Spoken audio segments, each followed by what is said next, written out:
85% chicken fatality rate. So check this shit out. Let me show you my ugly mug. See this ugly guy? See how ugly this guy is? Okay, I like chickens. By that I mean I like eating my own chickens that I make, or I should say that I feed out. And I like eating chicken eggs that we grow instead of we buy at a store. Okay, A, because I'm a cheap bastard, and B, because I just think that they taste better when we have them. This and these three are all that remains of my flock. How big did we have at one point? We had 40 goddamn chickens. What has happened over the past couple of years? Glad you asked.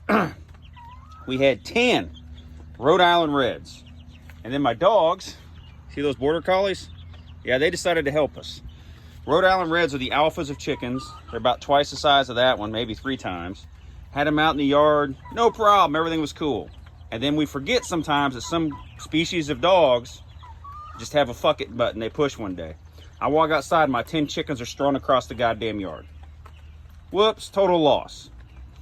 A little week later, I had chickens I was feeding out to eat. Those are known as broilers. See that fucking empty spot right there? I had a $1,000 chicken coop. I ran a heat lamp from my house to them.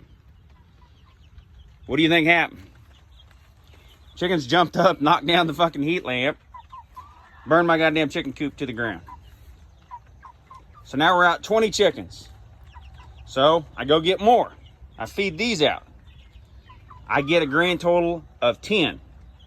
One dies. You're always going to have a 10 or 20% fatality rate for chickens. It always happens. I feed these out. I put them out here.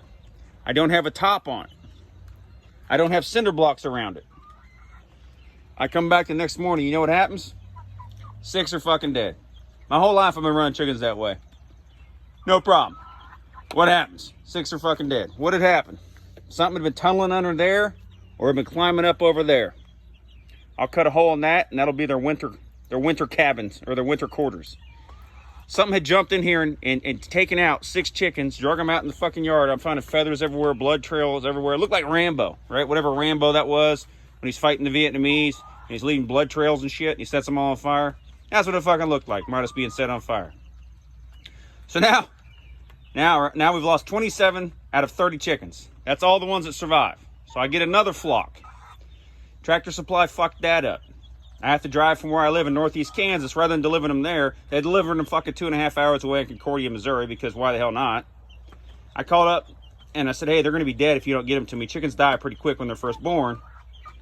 Nah, they'll be all right. I said, they're all going to be dead by tomorrow. So I had to drive 2.5 hours to get my fucking chickens. My wife and I get into it. Imagine that. And she said, I'm tired of having chickens in my house. I'm tired of having them in my basement. I'm tired of having them in my garage. I want them out. I said, no problem. I bring them out here. And I said, oh, let's hook up the heat lamp like we did last time. Well, she's flipping out. You're going to catch everything on fire. I said, there ain't nothing to burn. I mean, yeah, there's some plastic, but it ain't going to burn the structure. This is metal. I don't want a heat lamp. So what do you think happens? I put them out here. There's a tarp underneath them. I put them out here. It ends up raining so goddamn hard at such an angle that I lose 6 chickens in one fucking night. They wound up getting water on them, and they fucking froze to death. So out of 40 chickens, I'm down to 6. 6 out of 40 fucking chickens, and we'll see if these 3 survive. So the moral of the story I would tell you is, if you're going to get chickens, you and Mama Bear or Papa Bear got to be on the same goddamn page, because these things go pretty quick and easy, and you would not believe how quick it is for them to go. I'm all about freesteading. By that I mean turning your chickens loose, but if you got dogs, you got to watch those motherfuckers, because your chicken's going to get gone. At least that's the case of mine. Not only did my dogs kill them, they were fucking eating them. Savages. But anyway, make sure you and Mama Bear are on the same page for chickens. Maybe I'll try a heat plate. Maybe I'll do that next time. I'll try a heat plate instead of a heat lamp. Maybe she'll complain less about that. But comments, questions, and concerns, let me know.